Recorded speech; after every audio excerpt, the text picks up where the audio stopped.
Hello friends, welcome to my channel. आज हम बात करने वाले हैप्पी फोर्जिंग के बारे में। हैप्पी फोर्जिंग लिमिटेड ये कंपनी देखो मेरे पोर्टफोलियो में थी और मैंने रिसेंटली बेचा है इसको, और इसका अपडेट मैंने टेलीग्राम पे दिया था। इसका मैं स्क्रीनशॉट लगा दूंगा, ठीक है। जब खरीदा था तब भी मैंने टेलीग्राम पे बता दिया था, जो कि फ्री है, जस्ट इन्फॉर्मेशन के लिए वो चैनल है। ये मत समझो कि मैं टिप दे रहा हूँ, ठीक है। तो जस्ट यहाँ पर मैं बता रहा हूँ कि मेरी जर्नी कैसी है। तो जब मैंने खरीदा था तब क्या भाव था, अभी मैं बेच रहा हूँ तो मैंने बेचा कितने में, तो इसको 1212 में बेचा। अभी क्या भाव चल रहा है ये भी मैं बता दूंगा। तो जो भी है डिटेल, मैं कब बाय करता हूँ कब सेल करता हूँ सारी चीज़ें बता ही देता हूँ। साथ में शेयर कैसा है और इसमें क्या चीज़ें और हमको स्कोप नज़र आ रही है, क्या इसके टारगेट्स हमको दिख रहे हैं, तो इस पर हम बात करेंगे। जस्ट इन्फॉर्मेशन के लिए मैं यहाँ पर आपसे शेयर करना चाहूँगा। और मैं मेरे रिकॉर्ड्स रखना चाहता हूँ कि जितने भी शेयर्स या जितने भी कंपनीज में होल्ड करता हूँ, तो उसमें कितने सारे शेयर्स प्रॉफिट करते हैं, या किस तरीके की जर्नी रहती है, या कौन से लॉस दिखाते हैं। तो ये सारी चीज़ें आपको डायरेक्टली दिख जाती है। तो इस वजह से आप देख सकते हो कि हैप्पी फोर्जिंग ये कंपनी कैसी है, और इसमें कितना टाइम में रुका हूँ ये भी मैं इसमें डिस्कस करूँगा, और कितने प्रतिशत के प्रॉफिट लिए, ठीक है। लिया कितने में था ये भी मैं जस्ट आपको यहाँ पर बता दूंगा, क्योंकि इम्पोर्टेंट है, ठीक है। तो यहाँ पर मैं जस्ट बताना चाहूँगा, ये हैप्पी फोर्जिंग जो कंपनी है ये फोर्जिंग के अंदर आती है। तो फोर्जिंग क्या होता है, यहाँ पर मैं जस्ट इमेजेस दिखा देता हूँ। और ये ऑटो सेक्टर के लिए ज़्यादा काम करती है, जो इनके पार्ट्स बनते हैं, ठीक है। तो इस टाइप के ये जो पार्ट्स होते हैं ये कंपनी बनाती है, ठीक है। तो इनके नाम देख सकते हो, जो ऑटो पार्ट्स है और ये गाड़ियों में यूज़ होते हैं। रेलवे के भी पार्ट्स है यहाँ पर देख सकते हो। और यहाँ पर देख सकते हो ऑयल एंड गैस के लिए भी है। तो ये चीज़ ये कंपनी बनाती है। ये विंड मिल के लिए भी एप्लीकेशन के प्रोडक्ट बनाती है। तो ये सारे जो ये प्रोडक्ट है, या एक टाइप की एक मशीन ही आप समझ सकते हो, छोटी मोटी, तो जो यूज़ होती है ज़्यादातर ऑटो कंपोनेंट, ऑटोमोटिव और इंडस्ट्रियल एप्लीकेशन से यहाँ पर ये, ठीक है। यानी ऑटो सेक्टर के लिए भी यूज़ होते हैं, और इंडस्ट्रीज़ कोई बड़ी इंडस्ट्रीज़ होती है, जैसे हमने देखा कि यहाँ पर ऑयल एंड गैस की इंडस्ट्रीज़ होगी, या फिर विंड एनर्जी के रिलेटेड इंडस्ट्रीज़ होगी, उनके लिए ये प्रोडक्ट बनाती है। तो यहाँ तक आपको समझ आ गया होगा कि ये कंपनी करती क्या है, इसका बिजनेस कैसा है, ठीक है। अभी हम देखेंगे ये कंपनी के फंडामेंटल कैसे है, तो ये भी हम जान लेते हैं, ठीक है। तो इसके बाद हम प्रॉफिट के बारे में बात करेंगे, ठीक है। तो पहले फंडामेंटल देख लेते हैं। तो देखो ये कंपनी जो है 1212 का भी भाव चल रहा है, और मैं 1205 का चल रहा है, और मैं 1212 पे निकला। 1300 तक ये ऑलरेडी जा चुका है। ऑलरेडी ये स्टॉक को मैंने तब निकाला जब मार्केट काफ़ी गिरता हुआ या बजट के आसपास था, तब मैंने इसको निकाल दिया। क्योंकि मुझे देखो ऑलरेडी मेरे पास बहुत सारे शेयर हो गए हैं, बहुत सारी कंपनीज हो गई है, और मुझे थोड़े थोड़े खाली भी करना था पोर्टफोलियो को। और ऑलरेडी पोर्टफोलियो भी ज़्यादा है मेरे पास, ठीक है। तो इस हिसाब से मैं मैनेज भी कर ले रहा है। लेकिन जो प्रॉफिट हो रहा है, क्योंकि मैं ट्रेडिंग भी करता हूँ, मुझे short term trading, long term trading भी चीज़ें ये करना पसंद है, इसलिए मैं वो चीज़ें भी करता हूँ। जिससे क्या होता है कि कैपिटल यूज़ में आ जाता है, कि कैपिटल हम निकाल सकते हैं, फिर कहीं लगे कि कोई स्टॉक गिरा हुआ है तो उसमें डाल सकते हैं। तो इस वजह से मैं ट्रेडिंग भी कर लेता हूँ, ठीक है। तो कैपिटल भी यहाँ से निकाल के और कई और शेयरों में डाल देता हूँ। तो जैसे इसमें मुझे प्रॉफिट नज़र आ रहा था, तो इसमें का मैंने प्रॉफिट निकाल लिया, ठीक है, बेच के। और कंपनी अच्छी है बुरी है ये हम इसके फंडामेंटल से जान लेते हैं। तो 813 का लो था, ठीक है। लो से ये काफ़ी अभी ऊपर है, अच्छे प्रतिशत ये ऊपर पे हमको नज़र आ रहे हैं। 11,000 करोड़ की कंपनी 11,349 या 50 पकड़ लो। और यहाँ पर स्टॉक का पी अगर देखते हैं, तो लगभग ये 46 का पी आ रहा है, ठीक है। तो पी भी अच्छा है। बुक वैल्यू थोड़ा देखो, करंट प्राइस और बुक वैल्यू में काफ़ी डिफरेंस है। करंट प्राइस से बुक वैल्यू कम प्राइस पे हमको नज़र आ रहा है, तो कम है ये। ज़्यादा कम हो तो अच्छा नहीं होता। कंपनी डिविडेंड भी दे देती है, देखो इन्वेस्टर को अच्छा खासा डिविडेंड भी मिल जाता है ये कंपनी में। अगर आप इन्वेस्टेड हो तो थोड़ा बहुत आपको डिविडेंड के रूप में आपको पैसा मिल जाएगा। आपके वो डायरेक्टली बैंक अकाउंट में आ जाता है। ROC ROE ये जो है वो अच्छे रिटर्न्स अच्छे जनरेट कर लेती है इसके कैपिटल के ऊपर, चाहे वो कैपिटल एम्प्लॉयड हो या चाहे वो इक्विटी कैपिटल हो, ठीक है। और यहाँ पर देखेंगे इसका फेस वैल्यू 2 रुपये का है और 1979 से ये कंपनी इस्टेब्लिश है या वहाँ तब से काम कर रही है।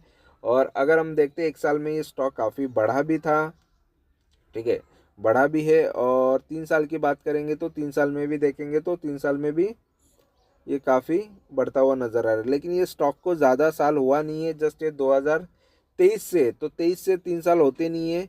ये जैसे मार्केट में आई है IPO के थ्रू आती है कंपनीज, ठीक है, नया कोई IPO आता है तो उसके थ्रू मार्केट में नई कंपनीज आती है। और तब से ये स्टॉक देखो कितना ग्रो हुआ है, ठीक है। 1000 के ऊपर ये स्टॉक ने लिस्टिंग किया था, फिर वहाँ से करेक्शन आ जाता है, मोस्ट ऑफ द टाइम आ जाता है। IPO खुलने के बाद वो अच्छे रिटर्न दे देते हैं, लेकिन कुछ महीनों बाद वो शेयर गिरने के चांसेस भी होते हैं, फिर वो बढ़ना स्टार्ट हो जाता है, ठीक है। तो IPO में आया था, इस वजह से ये स्टॉक को मुझे लेना था, ठीक है। लेकिन वो टाइम पे नहीं ले पाया, लेकिन मुझे जब ये इसका भाव नीचे मिला तब मैंने इसमें एंट्री कर ली थी, ठीक है। और अगर हम देखते हैं इसका पॉजिटिव नेगेटिव चीज़ें, प्रॉन्स एंड कॉन्स, ठीक है। प्रॉज एंड कॉन्स में अगर हम देखेंगे तो ये कंपनी रिड्यूस डेट कर रही है, कर्जा कम कर रही है, या कंपनी ऑलमोस्ट डेट फ्री है, या कंपनी पर कर्जा बिल्कुल नहीं है। तो ये आगे हम देखेंगे इसके जब बैलेंस शीट देखते हैं तब। और यहाँ पर देखेंगे कंपनी प्रॉफिट, गुड प्रॉफिट कर रही है, ग्रोथ इसका अच्छा है, प्रॉफिट ग्रोथ अच्छा है, इसका मतलब कंपनी अच्छी है। सिर्फ इसका एक बुक वैल्यू को लेके नेगेटिव पॉइंट है, जो इसका बुक वैल्यू थोड़ा कम है, सही, ठीक है, 7 टाइम्स कम है। और पेयर कंपैरिजन में देखो भारत फोर्ज ये ऊपर ही हमको नज़र आ रही है इसके मार्केट कैपिटल की वजह से, ठीक है। उसके बाद ये हैप्पी फोर्जिंग सबसे नीचे है, ठीक है। भारत फोर्ज ये बड़ी कंपनी है ये सेक्टर के अंदर में। और नीचे हम इसके क्वार्टरली रिजल्ट्स और ये सारी चीज़ें मैं आपको मेरे गूगल शीट से दिखा देता हूँ। तो यहाँ पर मैंने गूगल शीट में दिखाया है, देखो है इसके बारे में, ये जो भी है इसके रिजल्ट किस तरीके के है, इसका फंडामेंटल कैसा है, तो यहाँ पर भी हम देख सकते हैं। तो फिलहाल देख सकते हो कि ये 302 करोड़ से यहाँ पर 343 हमको जाता हुआ नज़र आ रहा है, और 51 करोड़ से लेके 66 करोड़ तक इसका प्रॉफिट नज़र आ रहा है। ये क्वार्टरली है, जो वहाँ पर डेटा है यही वही डेटा यहाँ पर है, जस्ट यहाँ पर मैंने चार्ट्स ऐड किए हैं, ठीक है। और प्रॉफिट एंड लॉस में भी देखो कम यहाँ पर नज़र आ रहा है। 2021 से हमको इसके रिजल्ट्स नज़र आएंगे, यहाँ पर देख सकते हो 2021 से लेके 2024 तक। तो चार्ट में आपको देखने मिलेगा कि 585 करोड़ से लेके 1300 1350 करोड़ तक कंपनी के सेल्स में ग्रोथ देखने मिला है।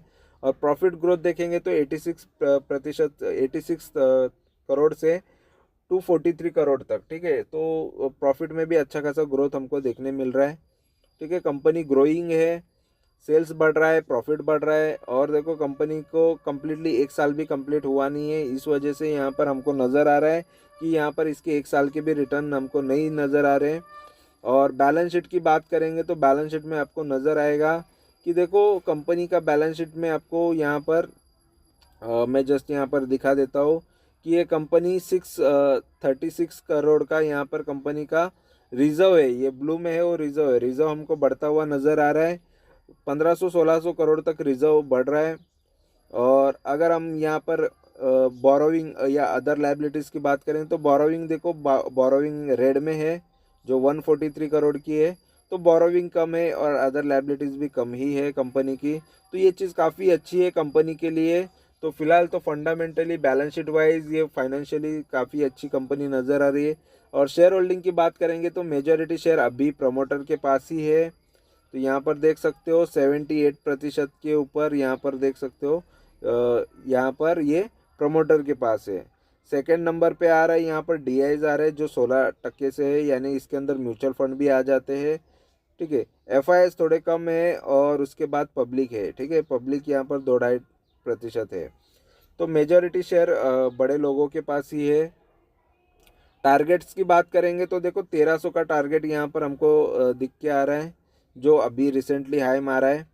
ठीक है। 1300 के बाद ये नए नए हाई और बनाएगा, क्योंकि ये ऑल टाइम हाई पे चल रहा है, क्योंकि मार्केट में आके ही ज़्यादा इसको टाइम हुआ नहीं है, तो इसके हाइज बनने बाकी है और कितना हाई जाएगा 1300 से 1500, 1500 से 2000, 2 से 2.5, तो ये कितना जाएगा ये हमको आगे देखने ज़रूर मिलेगा, क्योंकि देखो कंपनी के सेल्स ग्रोथ होंगे, प्रॉफिट ग्रोथ होगा, ठीक है। तो और बैलेंस शीट अच्छी रहेगी तो ज़रूर ये शेयर तो आगे बढ़ते ही जाएगा। अगर सेल्स डाउन होंगे तो शेयर भी डाउन हो सकते हैं, ठीक है।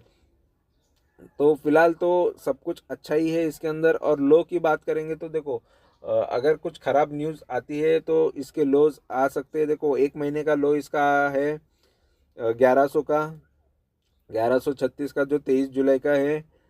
3 महीने का इसका लो है 916 का जो 7 मई का है।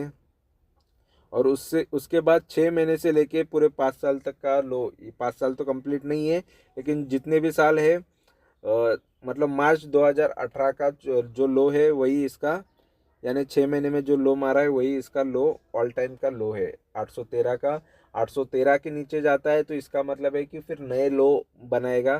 तो इसके नए लो और नए हाईज हमको आगे फ्यूचर में देखने मिलेंगे। लो जब आएंगे तब इसके मतलब सेल्स में कोई ख़राबी होगी तो ही, या प्रॉफिट नहीं करेगी, कुछ लॉस हो गया या कुछ ना कुछ हो गया तो ही कंपनी में लोज नज़र आएंगे। नहीं तो कंपनी में नए नए टारगेट्स, नए नए हाइज नज़र आएंगे। तो फिलहाल ये कंपनी फंडामेंटली तो स्ट्रांग लग रही है। और ऐसे कंपनीज को देखो, मैं जब लो आता है तभी खरीदता हूँ। तो फिलहाल इसमें मेरी एंट्री कब हुई थी और एग्ज़िट कब किया, तो यहाँ पर मैं जस्ट बता देता हूँ, ठीक है। तो मैंने एग्ज़िट बता दिया है कि मैंने कब किया है, और एंट्री मैंने कब की थी यहाँ पर। तो यहाँ पर मैं जस्ट ये बता देता हूँ कि इसकी एंट्री